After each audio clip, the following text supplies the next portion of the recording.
affair with cars my whole life. I build them in my shop, and I race them both on and off-road. I've spent years on the auto show circuit talking about cars, but now it's time to get behind the wheel and find the next adventure. Together, we're setting out to tackle all things that every car enthusiast should do. This is The List.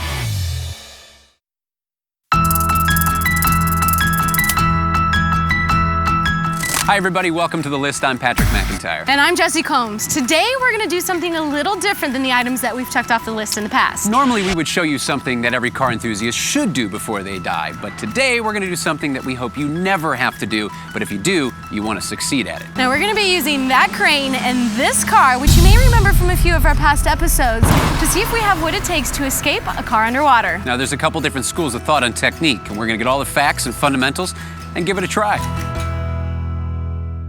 Where we're standing here in Southern California at sea level on an average day is we're experiencing about 14.7 psi. 33 feet of water is equivalent to 14.7 psi, and we call that 1 atmosphere. That car door is about 1,700 square inches. For every foot of water, you're exerting about 850 pounds of pressure on that door. Good luck opening it. Okay, so you said there's two schools of thought here. There are. One is that we're gonna go to the bottom and wait for the car to fill up with water. You're gonna breathe calmly and keep lifting your head higher and higher as the water raises higher and higher. When you finally get that last breath, suck it all in, wait for the car to fill up the rest of the way, open the door, and go for the light. The second school of thought is the OSCO method, which is open the door, remove your seatbelt, grab your kids, and get out. Mike, where is this most likely to happen to me that I'm actually going to find myself in the water? Well, annually, there are approximately 400 vehicle-related drownings in the United States. Generally, the large coastal states, California, Florida, the East Coast, that have large bodies of water. A lot of these deaths can be attributed to alcohol or fatigue. Now, do you want to tell us a little bit about your role and what we need to know to make sure everything goes smoothly? Well, I'm going to be the safety diver, and I'll be riding along with you in the back seat of the car there. But you're going to be breathing on your own. You're going to be doing most of this on your own. Just in case there's an emergency, that's what they brought me in for. What we've got here is an aluminum 80 tank. There's 80 cubic feet of air at 3,000 PSI. Plenty of air for what we're doing, no problem. Both your air supply for the driver's seat and for me in the back seat are being fed off of this one tank. What I have is the primary regulator for you on a retractor. Now, because it is on a retractor, you might have to cinch down on the mouthpiece a little bit. Go ahead and take a breath from it. The number one thing about dropping the car in the water is safety. In this case, we had to drain all the fluids out, pressure wash it. We want to make it nice and clean in there and nice and safe. So we removed all the things that don't need to be inside the vehicle. We also put some extra holes in there for drainage.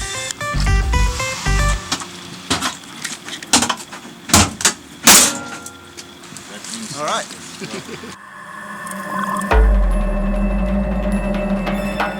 I'm up first time around. They're gonna lower me into the water. I'm gonna let the vehicle fill up with water. I'm gonna get that one last breath like this is some horrible accident in a submarine movie. And then I'm gonna hold my breath, wait for it to fill all the way up, open the door, and swim on out, hopefully. All right, Greg. Okay, let's just go over the hand signals real quick. Okay, real quick. Okay. I'm okay. This is a problem.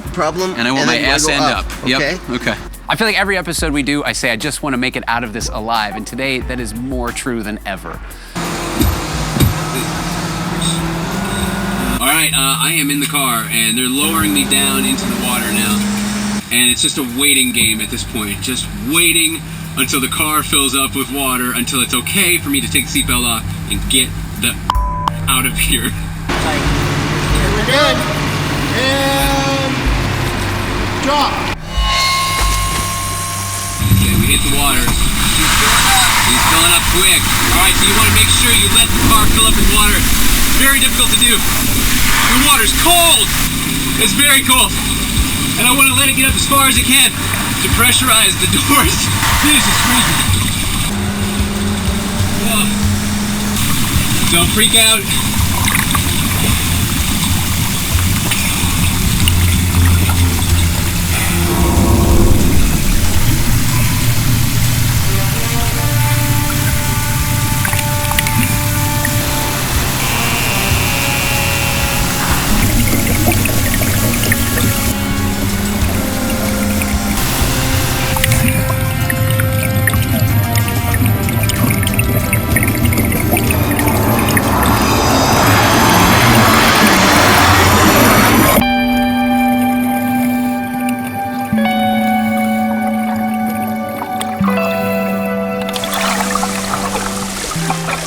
That first time when they lower you inside, once that water hits your body, it is a shock. I was not ready for the temperature of that water.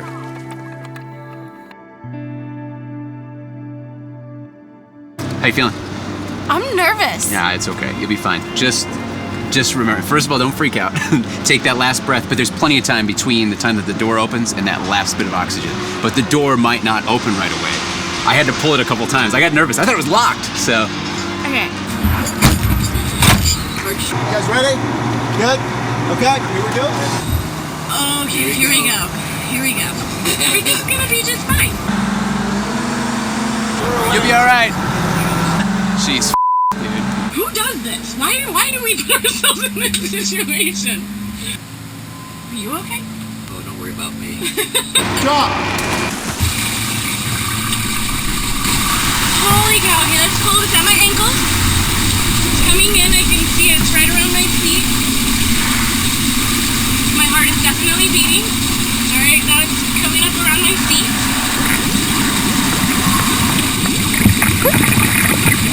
It's cold. My breaths are probably gonna start getting shorter here. The water's higher outside than it is inside. Look through the window.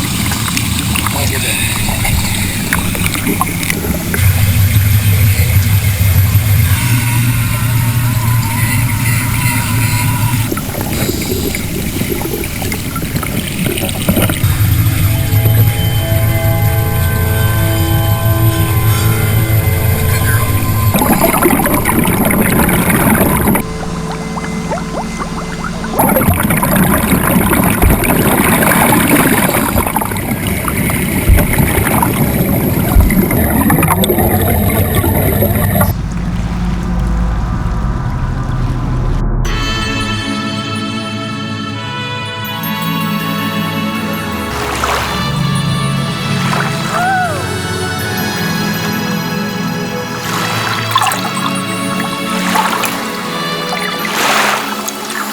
Today would have to be one of those days where I was actually scared. That's a very rare thing for me.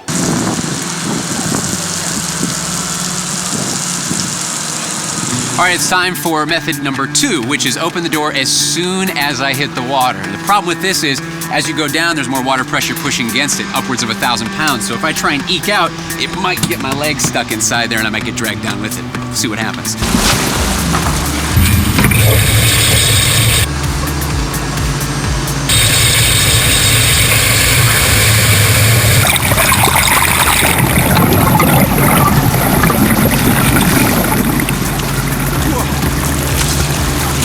Yeah, that's okay. That's not as bad. I recommend that. Get that seatbelt off, open the door, and get out. All right, so now I'm gonna check the levels. I'm gonna let the water go up a little bit and try and open the door this time. See how long it takes before I can actually push it open.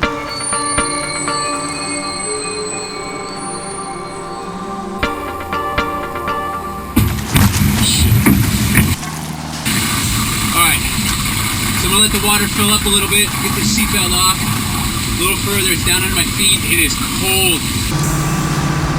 I'm gonna let the water get almost up to my chest before I try the door. Okay. All right, I'm gonna try the door. That is not happening. Get ready to grab your regulator. It's not gonna happen. You're gonna have to wait. It's not gonna go.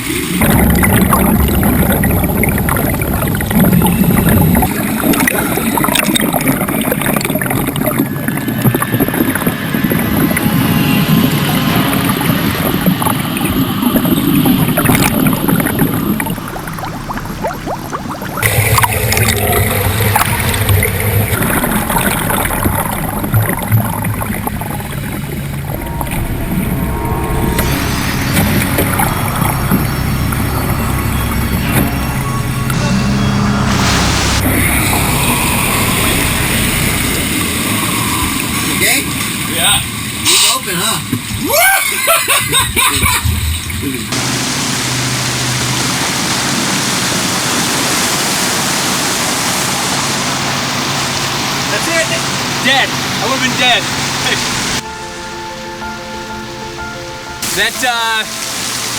That didn't go as smooth that time. There was a lot of struggle. I was braced up against the center armrest. I was pushing as hard as I could. I tried to put my foot into it. And then there was that moment of like, it's not happening. It's time to grab that air. And I can't, I'm trying to think and put myself in the situation where like, you know, I just got in an accident. I'm jarred from that. There's water flushing in. I'm trying to get myself in that headspace of like, you know, not freaking out, but even here in a controlled situation, you still freak out. Now I'm going to get in the car. I'm going to wait for the water to get up to my waist on the inside of the car, try and open the door. Pretty sure it's not going to happen, so I know exactly where that regulator is, just in case.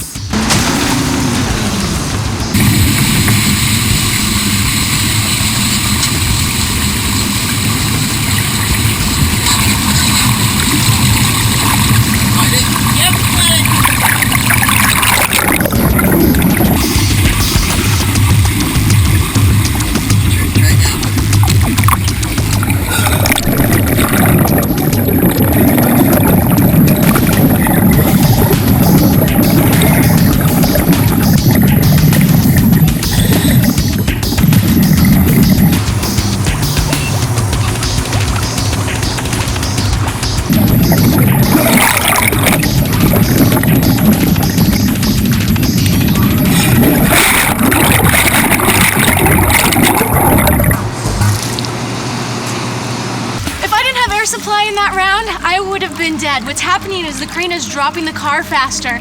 The weight of the engine is pulling the front end of the car down, so the front end is filling up with water faster. I'm in the front. All the air is in the back of the car. I can't hold my breath that long. That is a very scary situation. If I didn't have air, I would have been gone. What about like when you get down and like rolling the window down to help kind of let like the car equalize faster? That would be great, as long as the window has not been hit by the water. Once that water pressure starts pushing against the window, it's gonna jam it up against the rails and you're not gonna be able to operate. You guys today are fully prepared. You have a window punch in your car. So this is a last resort. You can't get the door open. You're gonna take it and slam it right against the center of the window. That window will shatter and you're gonna climb out of it. All right, so this center punch here is one of the only things on the market that is designed to break the window to get you out in a situation like this.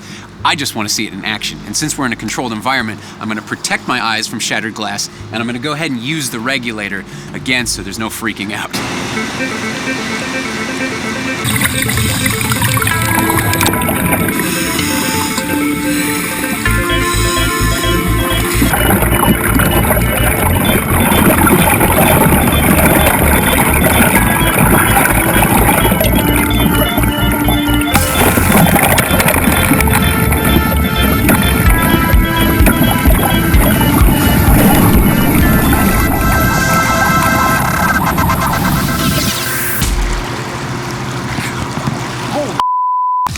Well, I can tell you from experience, it works, and I got a little bit of a battle scar from it. As soon as I put it up against the window, gave it a push, the mechanism inside popped, you could hear the window just shatter. Saw it just dissolve in front of my face.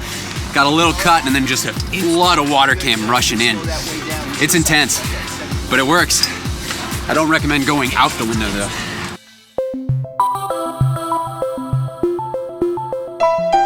So there you have it, a couple different methods for escaping a car underwater. We highly suggest to get out of the car as quickly as possible. Or if you know that you're going to be in shallow waters, wait it out, hold your breath, and you'll be able to get to safety. And of course, if things get really bad, there's always the center punch as well to keep in the car.